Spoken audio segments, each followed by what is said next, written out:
Bonjour. Alors voilà, aujourd'hui, je voulais vous parler d'un point essentiel pour un site internet ou pour une boutique. Ça va être le fait d'avoir de belles photos, le fait d'avoir de très belles photos et surtout des photos de bonne qualité. Alors, vous devez absolument avoir donc d'un autre côté des belles photos, mais aussi surtout, j'insiste vraiment là-dessus, vos photos doivent être de bonne qualité. Elles ne doivent pas être troubles, floues ou ce que vous voulez. Pourquoi? Parce que des mauvaises photos vont donner l'impression un peu, vous savez, bon marché ou alors site pas forcément très sérieux. En fait, on a du mal à faire confiance à un site sur lequel les photos vont être floues et troubles. Alors donc du coup, voilà, je vais vous donner, dans cette vidéo deux trois outils qui vont vous permettre de pouvoir trouver de belles photos, libres d'accès.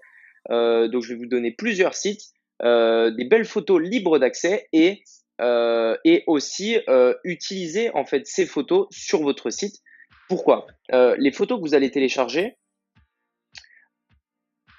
alors attention, les photos que vous allez télécharger, sont en général de très haute qualité. C'est-à-dire qu'elles sont très lourdes. Elles prennent beaucoup de place en termes de gigaoctets.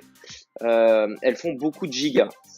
Et du coup, quand vous allez les importer sur votre site, ça risque de ralentir votre site puisque les photos sont de très haute qualité et très lourdes. Du coup, je vais aussi vous montrer un site qui va vous permettre de pouvoir garder la résolution de l'image tout en réduisant le poids du fichier. Voilà, écoutez, on se retrouve tout de suite sur l'ordinateur. À tout de suite.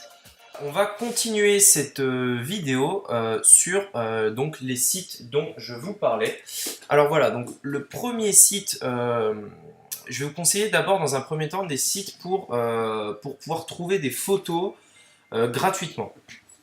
Alors voilà, le premier site, vraiment le site que j'utilise le plus, c'est FreePic, où en fait c'est une base avec plein de photos d'énormément de choses. Enfin, vous pouvez vraiment trouver tout. Donc, par contre, je vous conseille de mettre les mots en anglais. Vous aurez plus de résultats. Par exemple, si on veut des photos de gens qui travaillent, de gens sérieux, etc., on peut mettre work, par exemple. Et là, on regarde, et toutes les photos, en fait, avec un petit S comme ça, là, eh bien, celles-là, vous pouvez les prendre gratuitement. Toutes celles qui ont une couronne comme ça, il faut avoir l'abonnement premium. Mais toutes les photos là qui ont un S, toutes les photos qui ont un S comme ça, elles sont toutes gratuites. Alors celle-là, là, ici, là, cette zone ici, on voit que les photos sont un peu plus petites que ici. C'est parce que ici, en fait, c'est des photos payantes. Ça, c'est de la pub. Ici, là, le 4, c'est de la pub. Donc, on s'occupe pas de ça. Nous, on regarde ça. C'est vraiment que des photos gratuites. Et ensuite, vous voyez, 5612 pages rien que pour le mot work. Donc après, voilà, on peut taper un peu tout ce qu'on veut. Plane, si on veut des photos d'avion. Des photos de fusée, vous pouvez mettre fuse, voilà. Si vous voulez des photos de chiens, dog, voilà. Après, vous pouvez vraiment avoir tout ce que vous voulez. Donc, c'est des photos de très haute qualité, hein, très haute qualité. Un autre site aussi que j'utilise, ça va être Burst, voilà, Burst comme ça. Ou pareil, hein, vous avez donc là la base de données est un peu moins grande, mais c'est pareil, vous avez vraiment tout un tas de photos en fait que vous pouvez télécharger. Donc ici là, quand on descend un petit peu, on peut voir qu'il y a des catégories pour rechercher encore plus facilement, voilà, par exemple musique, et on va avoir pas mal de photos qu'on va nous présenter enfin des belles photos sur le thème de la musique, voilà, par exemple. Dernier site, mais qui celui-là, donc peut-être que vous connaissez d'ailleurs, ça doit être le plus connu, c'est Shutterstock. C'est le site le plus connu concernant les photos, je dirais. Le problème de ce site, c'est que c'est payant et c'est que c'est très cher. Si par exemple, je mets musique, comme tout à l'heure, donc là, voilà, on a pareil un choix bon, on a vraiment beaucoup de choix sur ce site. Le problème, c'est que c'est payant. Donc, par exemple, si je veux cette photo, tac, tac, tac. Bon, là, je sais pas où est-ce qu'on peut voir le prix, mais vous voyez, il y a un filigrane là, hop, qui bloque la photo. Et si vous voulez la photo, en fait, il va falloir payer. Voilà, donc là, bon, je vais pas le faire, mais voilà. Il faudra payer et c'est très cher. La dernière fois, j'avais regardé, c'était J'avais vu pour, je voulais une vidéo, c'était 75 $ la vidéo. Donc c'était vraiment très très cher. Alors maintenant, donc dernier élément, donc ça voilà, donc on va enlever Shutterstock. Sur ces deux sites là, vous allez pouvoir trouver des photos de très haute qualité, des photos de très, enfin vraiment des belles photos qui pourront mettre en valeur votre site. Elles sont toutes libres de droit, donc vous pouvez librement les poster sur votre site internet.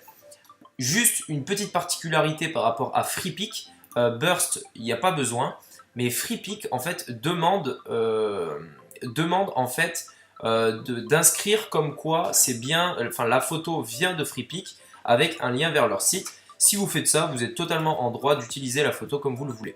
Voilà. Voilà, donc on va faire l'exemple avec celle-là. Donc on prend, imaginons qu'on veut télécharger cette photo. Donc vous cliquez sur Free Download et ensuite encore Free Download. Donc là, une autre page s'ouvre. C'est pour vous dire que le téléchargement a bien eu lieu. Et là, on voit ici en bas là que c'est bon. Alors on prend le fichier zip là, je vais le mettre sur le bureau. Tac, je vais le dézipper. Hop, donc j'enlève le zip. Tac. Et donc on a ce fichier qui s'ouvre. Et dans ce fichier, on a notre fichier PNG. Voilà. Donc on peut voir que c'est une très belle photo, super précise, etc. Enfin vraiment, vraiment top. Hop. Alors par contre, il y a juste un problème à ça. C'est que la majorité des sites vont vous dire, tu peux mettre une photo de seulement 1 méga, je crois, 1 méga sur le site. Sinon après c'est trop lourd. Et de toute façon, si vous mettez plus, ça risque de ralentir la rapidité de votre site. À savoir que plus un site est lent, moins il convertira. Donc là, on va regarder par exemple, donc la photo est très belle, hein, on peut le voir qu'elle est vraiment top. Par contre, on va regarder quelle taille elle fait. Tac. Voilà, on peut voir qu'elle fait 4 MO. 4 MO, donc c'est beaucoup trop. 4 MO, c'est un fichier qui est assez lourd. Alors du coup, ce qu'on va faire, c'est qu'on va prendre cette photo. Hop. Donc on la laisse là. Et on va aller, je vais me mettre là, et on va aller sur I love image. Donc comme ça, là, vous l'écrivez comme ceci. I love img. Voilà. Et ensuite, on va prendre ce fichier et on va le mettre ici. Hop, on relâche. Et ensuite, on appuie sur compresser les images. Donc on peut en mettre plusieurs à la fois. Donc là, il est en train de calculer un peu tout son truc là. Et en fait, ce qu'il va faire, c'est qu'il va nous garder la qualité de l'image, mais il va la faire passer de 3,67 mégas à 600 kilobits, kilo-octets, pardon. Voilà. Donc c'est ce qu'il a fait. Donc là, hop, on ouvre l'image. Donc on voit qu'elle est toujours aussi belle, mais la différence, c'est que elle fait, hop, on va regarder les informations, elle fait seulement 617 KO. Donc c'est beaucoup plus faible et ça vous fera donc ça vous fera gagner en rapidité sur votre site et aussi vous permettra d'avoir des photos de très haute qualité sans forcément avoir des fichiers très très lourds. Voilà, et bien écoutez, voilà tout pour la vidéo et puis on se retrouve bientôt sur la chaîne. N'hésitez pas à mettre un like et à vous abonner, ça fait toujours plaisir. Allez, à plus!